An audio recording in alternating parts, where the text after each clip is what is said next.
Hi guys, I'm Danny, and I started the Sunday gym because I've noticed lately that people tend to go to colleges and universities without actually knowing why they're there. Afterwards, starting jobs that are unfulfilling. So I'm interviewing different professionals to see what they have to say and to share their experience and knowledge with you. I hope you enjoy it. Thank you, Danny, for inviting me. It's nice to have you here. Yeah, let's dive in. Pretty good, right on. The podcast will be focused on three main questions. What do you do for a living? How did you get there? And how did you know that this was the way to go? So, tell us what you do for a living, man. Okay, with the first question, mainly I'm doing two things. Firstly, I'm a business consultant, actually. The main thing that I'm doing is that uh, just offering small businesses, SMEs, with business development consultations. I work both with the small companies and also with larger organizations when they want to help small companies. This is one thing that most of the times I'm busy with. And part of that, beside that, I also do my own stuff, some kind of startups that I'm trying to establish. Currently, I'm working on those things as well. So I'm mainly working as a business consultant and also as an entrepreneur. When you said you're doing entrepreneurial stuff, is this like something that's entirely yours, your vision, your idea? And if so, once we're done here, give me the link so I can put it in the description of the video when I upload it. Yeah, sure. Actually, because someone who is doing entrepreneurial stuff, this is something related to my business consulting services or the job that I'm doing as well. So when someone is into business, of course, he has his own ideas as well. Dealing with companies, with small companies, with big companies, with a lot of stuffs, then he realizes some gaps in between. He realizes some problems in between. So he tries to also solve them. The thing that one of the startups that I've established is a kind of a business templates toolkits for basically consultants, professionals, and also employees of the companies. While I was just trying to solve companies' problems, I realized that they have a lot of problems in preparing or trying to prepare different kind of documents, standardization, and all those stuff. So this idea came into my mind that it can help myself and also other businesses and employees and professionals in other businesses to have such kind of toolkit. So I created business creative box, which is basically a business toolkits and templates, thousands of templates ready-made for those people who do not need to make everything from scratch, and Yep. they can use those templates to run and go in a very faster time. Sounds pretty good. And second question is a little bit tricky. How did you get there? Like you were walking on the street one day and you were like, let me be a business consultant, or something else led to that? Uh, Actually, this is a kind of a very interesting question because everyone has his own history. So, and everyone comes from a different way, from a different background, and from a different place and location as well. So everyone's history is unique because everyone has its own way. For me, actually, before starting my university, actually, because your podcast is also for those people who want to choose what to study, how to enter to the university life and college life. Before entering university, I had to figure out that what I want to be, what I have to be. So that is the most important time that you have to decide the whole life, the whole career in front of you. So you have to know what you want to be. And I try to figure out, but by knowing what I love to do or what I can be good at. This is the two things that I almost all the times ask myself. The most important thing is that what you love to do, because if you select or choose a career that later when you even reach your goal, but you do not love to work or you Yeah. do not love to be in it, that will be a disaster. Because I have some friends, I've seen some people that probably they wanted to be a doctor, they become a doctor and then they hate blood. It's Well, basically I've seen so many kids like that. That's like living in hell and being your own inquisitor. It's crazy, and they're very unhappy. And this is why actually I'm doing the podcast. That's the whole reason I'm doing it. So how exactly. did you knew that? How did you get the at the position you currently are? You Yeah. knew that this was for you, or did you take courses about it, university or college? Where did you get the qualifications from?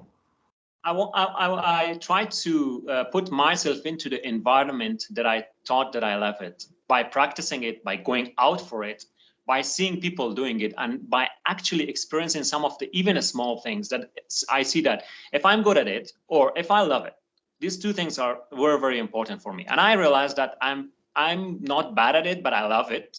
That's the most important thing, because if you love it, you will make it finally.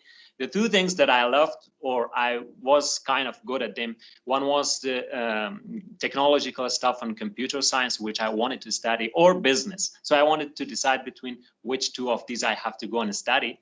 And then I realized that the business is the more common and general subject, that if I study that, I then can also go into technology stuff and maybe start a business related to technology and this kind of stuff.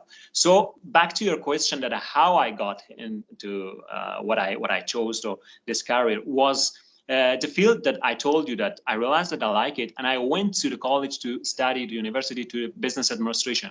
And after the business administration, I pretty much felt to get more of it, because I really felt that I like it and I love it. And then I continued my master's degree in China, and that was kind of a very super journey for me, actually. The entrepreneurship spirit awoken in me in China, because a lot of opportunities, a lot of businesses.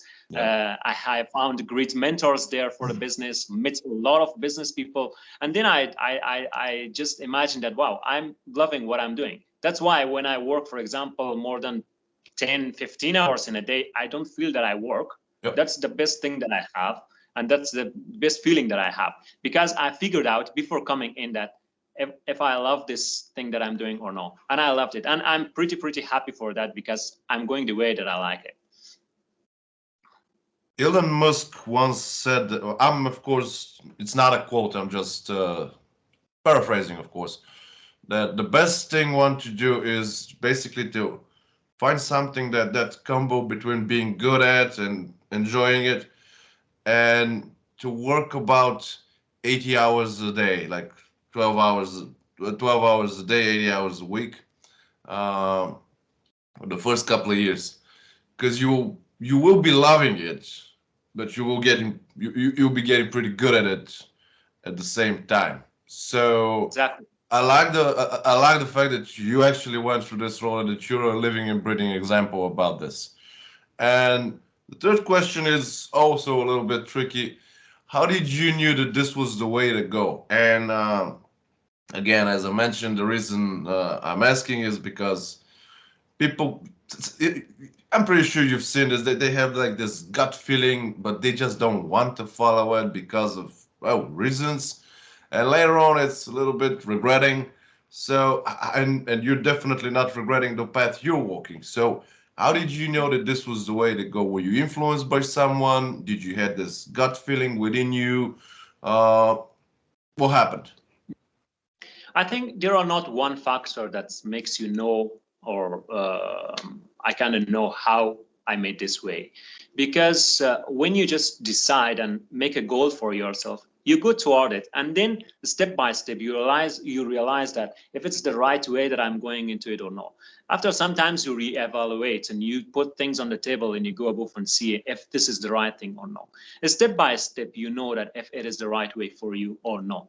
And there's a quote, I don't remember actually who it's from, but it says that day by day nothing changes, but when you look back, everything is different. Yep. So it's not a matter of that every day you think that you're going there, but when you go on the way, you see a small things that guides you to the right way.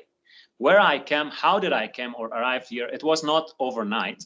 It was by a lot of hard work, by consistency, which is the key. That I loved something, and even if in the middle of the way there were some challenges, for sure there were, or any kind of obstacles, I had They're to be always up. consistent, and I had to believe in my goal and my target, and just try to go over it. I spent over maybe 4 or 5 years struggling as well, until I reached a point that I realized that, okay, now I think that it's the right step that I've got, and I have actually got where I had to be. Of course, the goal, the aim is too high, much, much higher. I'm nowhere near to that. But still, I know that I have been on the right track. That's fine.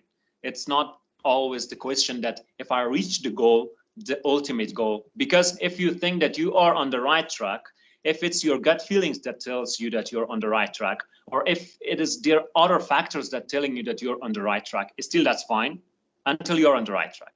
So that's why the ultimate answer to these questions can be that there are small things, from gut feelings to the signs in your life to the happiness in your life, and a lot of other things that defines that if you're on the right track. And if you're on the right track, there is no ultimate goal to reach that place, because life is only the distance between these two destinations, actually. And if you feel you're on the right track, then it's fine. Actually, until now, I think that I'm on the right track. Of course, I want to reach much, much higher positions or things in my life. But if I feel that I'm in the right track, that's fine for me. The reason I love the third question so much is because on this podcast, there are people from all over the world, different backgrounds, different views, everything's different. And I don't think I've ever had the same answer for the third question. Exactly. And this is you answered it pretty well. It was remarkable. Jawid, thank you for being with me. If there isn't anything else, I would like to thank you for participating and for being so patient. And I wish you all the best, man. Thank you very much, Dini, for having me. And it was really nice. It was a pleasure to meet you. And I hope that your followers and viewers also enjoy this podcast. Thank you very much. Absolutely. Have a lovely day. Bye. Guys, I hope this one was useful. Please follow the channel on YouTube, Rumble, Gap, Twitter, Facebook, and LinkedIn. Ring the bell and all the good stuff. Have a nice week ahead, and I'll see you next Sunday.